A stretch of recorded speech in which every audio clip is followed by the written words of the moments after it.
Two-Tone Sports here, back with another NFL draft grades. Guys, this is the start of my new series, going to be grading every single team individually. I'm putting that grind in for you guys. Why? Because I understand that some of you don't want to watch a 45-minute video, hour and a half long video, grading every team and skip over some picks.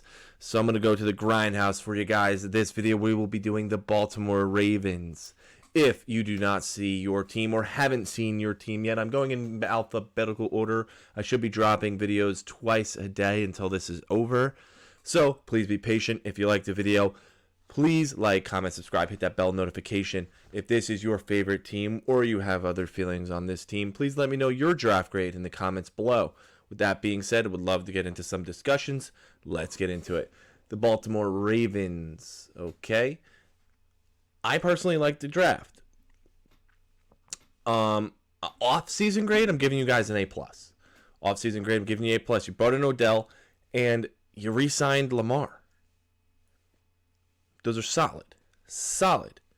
That's not draft grade, though. I don't consider off-season moves with draft grade. So we're going to keep this separate. I'll tell you my draft grade after I go through this. And a part of this series, I like to give you guys two other articles that I go through so we can compare draft grades. So let's start off with this one. Round 1, pick 23. You guys went to wide receiver out of Boston College. The explosive guy, Zay Flowers, 5'9", 182. I guess I have the hiccups. All right. Pre-draft analysis. I need to get comfortable. Sorry for the squeaky chair. Pre-draft analysis. Flowers is an ultra quick and highly instinctive route runner who does a great job of getting off the line and generating separation. He has stellar open field vision and the speed to create chunk plays if he gets daylight after the catch. He has the second gear to get behind the coverage. Tracks the deep ball well and flashes the ability to win 50-50 balls, even though he's undersized with short arms. He dropped a few easy passes over the past 2 seasons, especially over the middle of the field. His comp is Elijah Moore.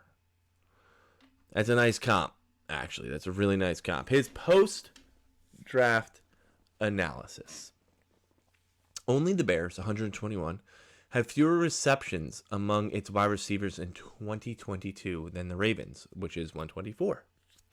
They signed Odell and Nelson Aguilar to complement Rashad Bateman, but Bateman and Beckham are coming off serious injuries.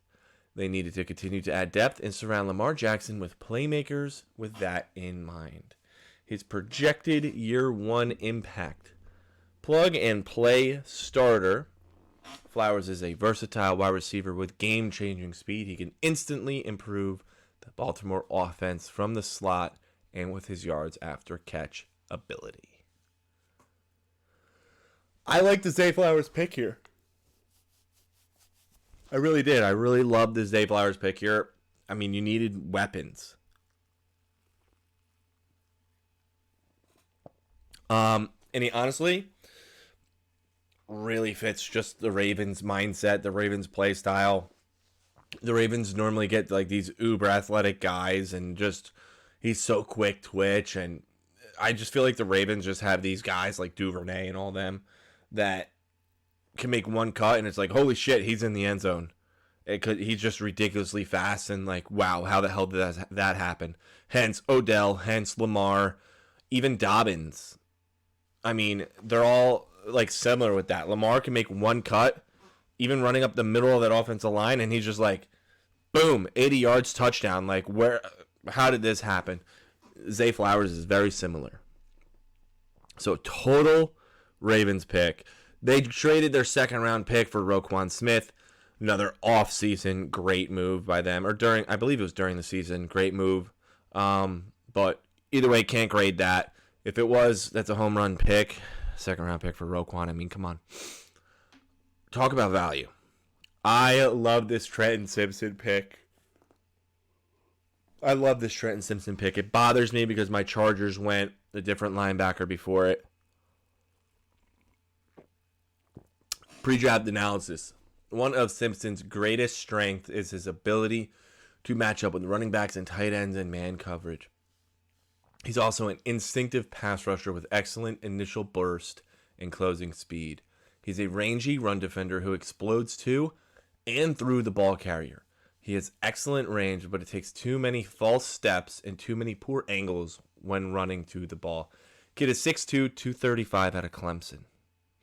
I believe he weighed in a little less than that, honestly, but whatever. 6'2", 235. His comp is Patrick Queen. By the way, on the Ravens. Post-draft, Simpson is the ideal weak side linebacker in the Ravens 4-3 scheme. He played out of position at middle linebacker in 2022, but is at his best playing in space where he can be a playmaker. Patrick Queen currently has the will linebacker job locked down, but Simpson is simply too good of a value to pass up in this spot. That's what I said. Trenton Simpson was a second-round pick, guys. He was a early to mid second-round pick, and you got him in the third round. Value here was wild. This was a great pick. I know this says off at OLB. He's not. He's an end. Tavis Robinson, 6'6", 257 out of Ole Miss. Pre-draft analysis. Robinson is a slippy pass rusher with quick hands, and he does a plus job of preventing tackles. He does a plus job of preventing tackles from latching onto his pads. Okay, I didn't finish the sentence. He has an explosive first step, closes well, and is a violent finisher. Rangy defender with good motor. There's still room for improvement, but Robinson has gotten stronger, and he did a better job of setting a hard edge in 22 than he did in previous years. Meaning he's getting better every single year. They obviously focused on defense here. You went with your wide receiver option, and then you went 2 defenders. I like it.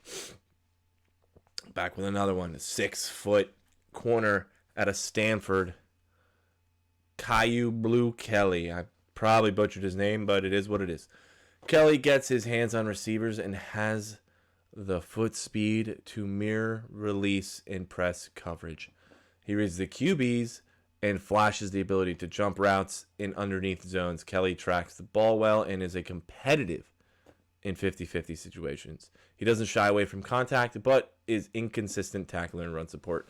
Let's be honest, guys, straight up, what corner coming out of college isn't a inconsistent tackler and run support? 90% of these guys are. I'm tired of reading that.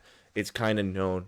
That just developed with time and whatever. You're not always expecting a corner to go one-on-one with a running back to get a tackle. It's just not ideal. It's just not the way of football. I'm not even going to butcher his name. You guys see it here. 6'6" out of Oregon, offensive tackle. He is quick with long arms and the foot speed to mirror in pass pro. He fires off the ball and has good range in the run game. He gives ground in pass pro and gets stood up in the run game simply because he plays a little too high. Guys, I say it every single video. There is absolutely nothing wrong. And there's always positive thought process on getting offensive linemen later in the round as depth. There's no wrong with this, especially this kid, 6'6", 313 or 317. That's a good 6th-round pick. This 7th-round pick is awesome. They traded it. They got it from Cleveland. Let me explain why this kid is even here. And it's smart. Okay? He tore his ACL at the combine. This kid was a day 2 guard. Day 2 guard. This kid was going to be a starter on a team. He tears his ACL at the combine, still does the bench press. I don't know if you guys can go look at that video.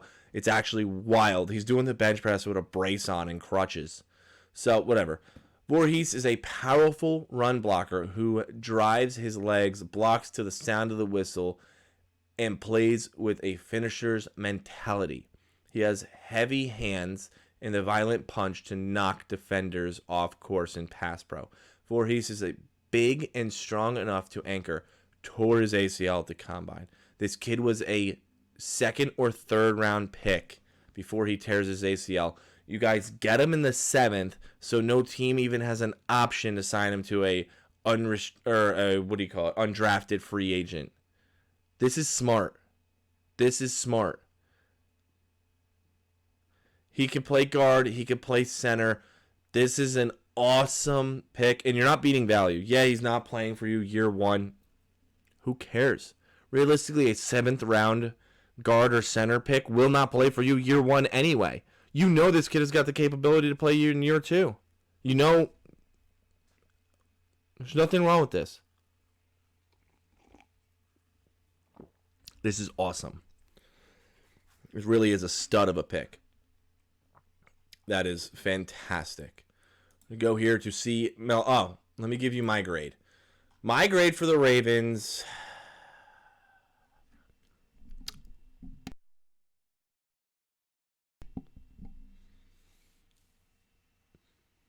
Zay Flowers is a phenomenal pick for you guys. You guys got crazy value in Trenton Simpson. These two were okay. And you got crazy value. I'm gonna give you guys a B plus. Why?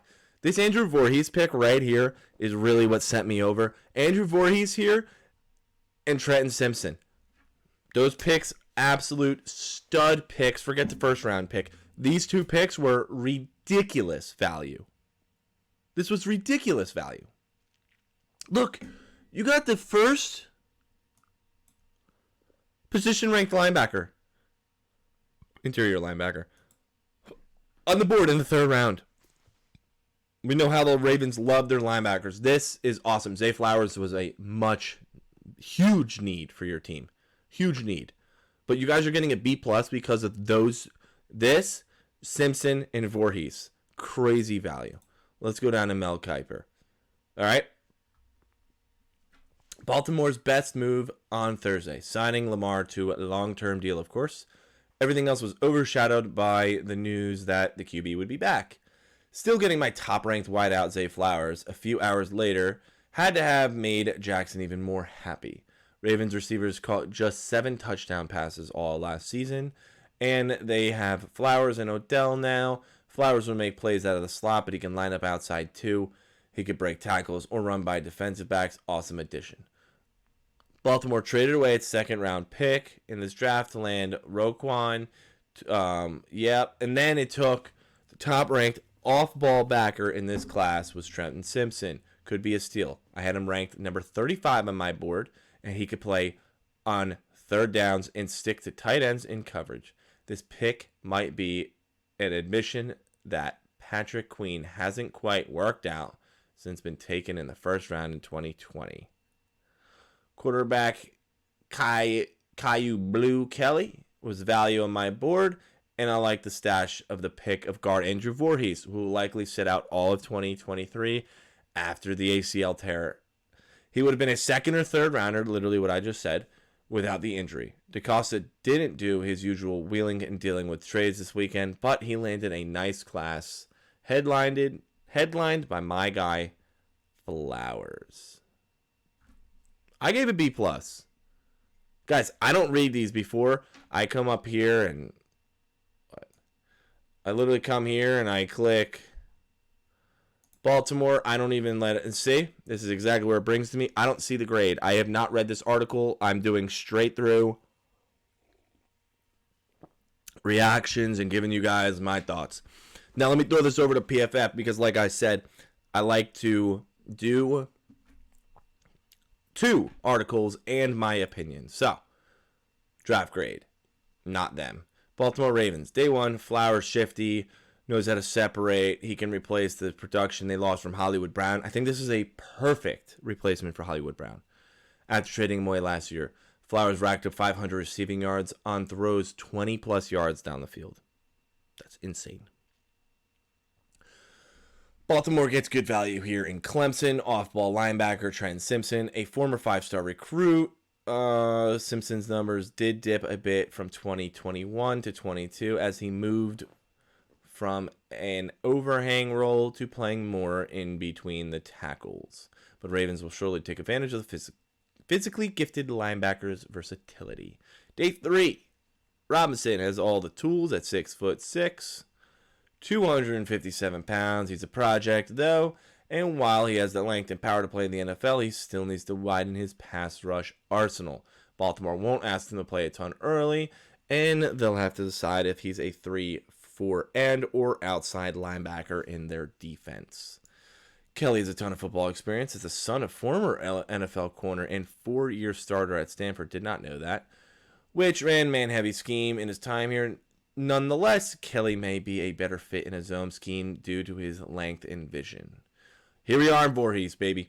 Voorhees made news at the Combine after putting up 38 bench press reps, which is the 98th percentile, after tailoring his ACL in the drills. That speaks to the kind of power that he brings to the interior. Voorhees earned 80-plus PFF grades in each of the past 2 seasons as a starter for USC and is intriguing redshirt selection here for Baltimore in the 7th round. PFF gives the Baltimore Ravens the grade of a B. I think I value me and Mel Kiper probably value the Voorhees pick a little bit more. Trenton Simpson was heavily valued, and I heavily value Zay Flowers. Those 3 picks are home run picks in my eyes. That's why you guys get the B plus from my eyes. Them, you get the B. I don't know. They didn't seem too fond of your 4th and 5th round pick. They didn't even say anything about your 6th round pick. That's crazy. That's crazy, guys. Shows why you shouldn't pay for PFF, and I do. But is what it is. I had to do it for the mock draft simulations. So, guys, fans of the Baltimore Ravens, I gave a B+. Mel Kiper gave a B+. PFF gives a B. If you guys want to have some discussions down in the comment section below, I'm all ears, man. I would love to go back and forth with you fans. So I hope you guys enjoyed this one. This is all a part of the series of grading every single team. As always, thank you for watching, and God bless.